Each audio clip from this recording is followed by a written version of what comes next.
So when he called 911 and said his wife had shot herself, investigators knew they were dealing with someone who understood exactly how a crime scene should be handled. But when they walked into that house, something immediately bothered them. His wife, 51-year-old Amy Fanian, was dead on the dining room floor. The gun was his, and Brian said he had watched Amy put it against the side of her own head. But investigators were looking at the wound, and they weren't seeing what they expected to see from a close-range suicide.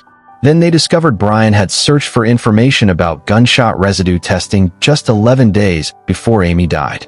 And that was only one of the things investigators found. Because the deeper they went, the more complicated Brian's story became. It was around 1 p.m. on May 8, 2018, when Massachusetts State Police detectives arrived at the Fanian home in Westfield. Amy was dead in the dining room from a single gunshot wound to the head. Brian had already called 911. His explanation was straightforward. He said he had come home during his lunch break. He took his duty weapon out of its holster and placed it on the dining room hutch before going to the bathroom. Then, according to Brian, he came back out, and Amy had the gun. He said she raised it toward the side of her head. He tried to reach her, and the gun went off. A terrible tragedy. But detectives couldn't simply accept the explanation, because there was something about the physical evidence that didn't seem to fit. And the first clue was sitting right there in the dining room. The bullet. Investigators traced the bullet's path through the room. The spent casing was still in the dining room.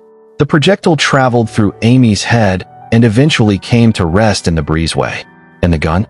It was Brian's Smith & Wesson M&P .45, his duty weapon. For investigators, that was already significant. But then they examined the entrance wound. If Brian's account was correct, Amy had placed the gun directly against the side of her head. A close-range shot should produce certain forensic indicators. One of those indicators is gunshot residue and stippling around the wound. But investigators didn't find what they expected. And suddenly, the question wasn't simply, who owned the gun? It became, from how far away was the gun actually fired? That question would eventually become one of the biggest battles of the entire case. Detectives interviewed Brian about what happened. He remained firm. He said Amy had the gun. He said she raised it to her head, and he insisted he had been close enough to see exactly what happened. But investigators had something Brian didn't have during that first interview: the forensic findings.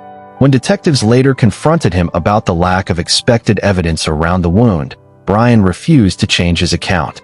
He told them, essentially, that they were wrong, because he said he had seen the gun right against Amy's head. The medical examiner ultimately classified Amy's manner of death as undetermined. That meant the investigation could not simply be closed as a suicide. And now detectives needed to understand something else. Why would Brian's story conflict with what the physical evidence appeared to show? After the interview, investigators asked Brian to surrender his phone for data extraction. And Brian reportedly warned investigators that they were going to find things on it that might not be what they appeared to be. They did. Investigators recovered thousands of deleted text messages between Brian and a woman named Corinne Corey Knowles. Brian had initially described Knowles as a friend, but the recovered messages suggested the relationship was much more intimate. Messages between them showed romantic affection. And suddenly, investigators had something they didn't have when they first entered the house: a possible motive. But an affair doesn't prove murder. So investigators kept digging. And what they found on Brian's computer was potentially even more damaging. Investigators examined Brian's work computer. They found searches concerning household poisons. They found searches involving divorce and pension rights.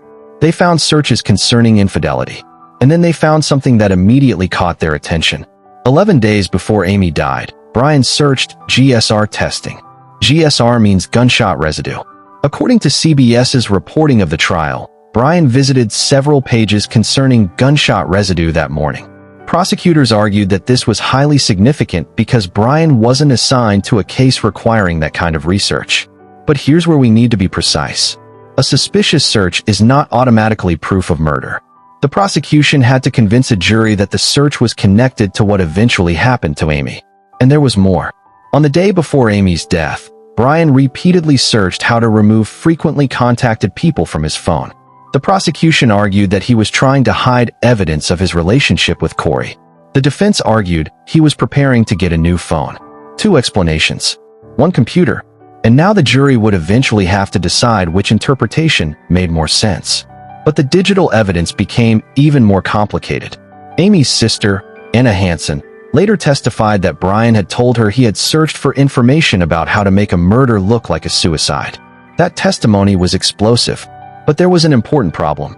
When the defense questioned the cybercrime detective, he confirmed that investigators did not actually find a computer search using those exact terms.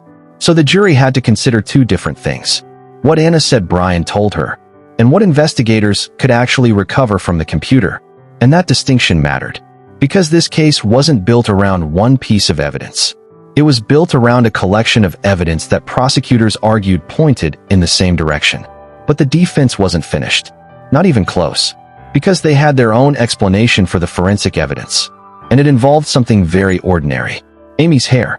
The prosecution's ballistics expert testified that Amy's wound was inconsistent with Brian's claim of a gun fired directly against her head. Based on the trajectory and absence of expected residue, the expert concluded the shot had been fired from at least 18 inches away, without anything intervening. If that was correct, Brian's version of events couldn't be right. But the defense brought in crime scene analyst Alexander Jason, and Jason challenged the prosecution's interpretation. His argument was surprisingly simple. Amy had thick, dense hair. Jason said that hair could potentially act as a filter. In other words, the gunshot residue could have been deposited into the hair instead of reaching the skin in the way investigators expected. And if that were possible, then the absence of residue around the wound didn't necessarily prove the gun had been fired from 18 inches away. Jason even conducted a demonstration using a .45 caliber firearm and hair over ballistic material. The results showed a dramatic difference between firing through hair and firing directly at the simulated skin. Suddenly, one of the prosecution's most important forensic arguments had been challenged. But there was still a question. If Brian didn't kill Amy, what explained everything else?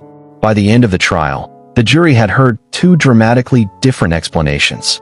The prosecution argued that Brian wanted out of his marriage but feared the financial consequences of divorce. They pointed to his relationship with Corey. They pointed to the searches. They pointed to the gunshot residue research.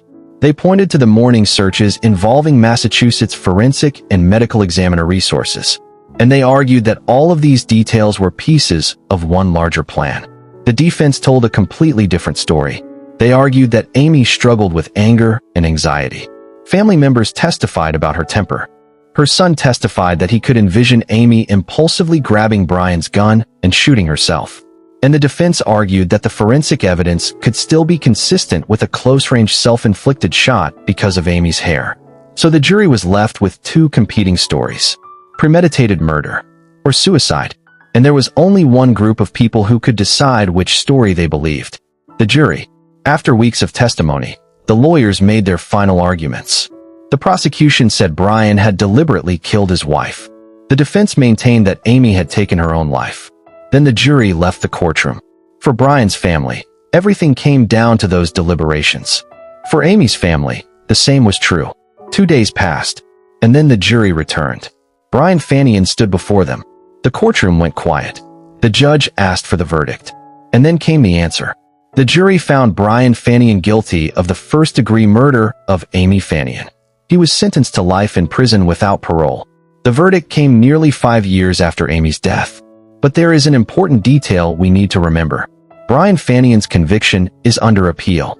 And that brings us back to the question that started the entire investigation. Was Amy's death really a suicide? Or did Brian create a story that investigators eventually stopped believing? The jury reached its decision. But the case remains a powerful example of how investigators can start with one explanation and then follow the evidence wherever it leads. A 911 call, a police officer's story, a gun, a dead wife, a hidden relationship, deleted messages, a search for gunshot residue testing, and a forensic battle over what Amy's hair could and could not explain. None of those pieces alone tells the entire story, but together, they became the evidence that prosecutors presented to a jury, and the jury ultimately decided that Brian Fanian was guilty of murdering his wife. What do you think was the most important piece of evidence in this case? Tell me in the comments.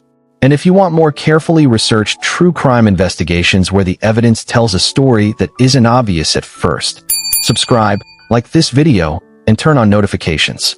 Because sometimes, the first story you hear isn't the whole story.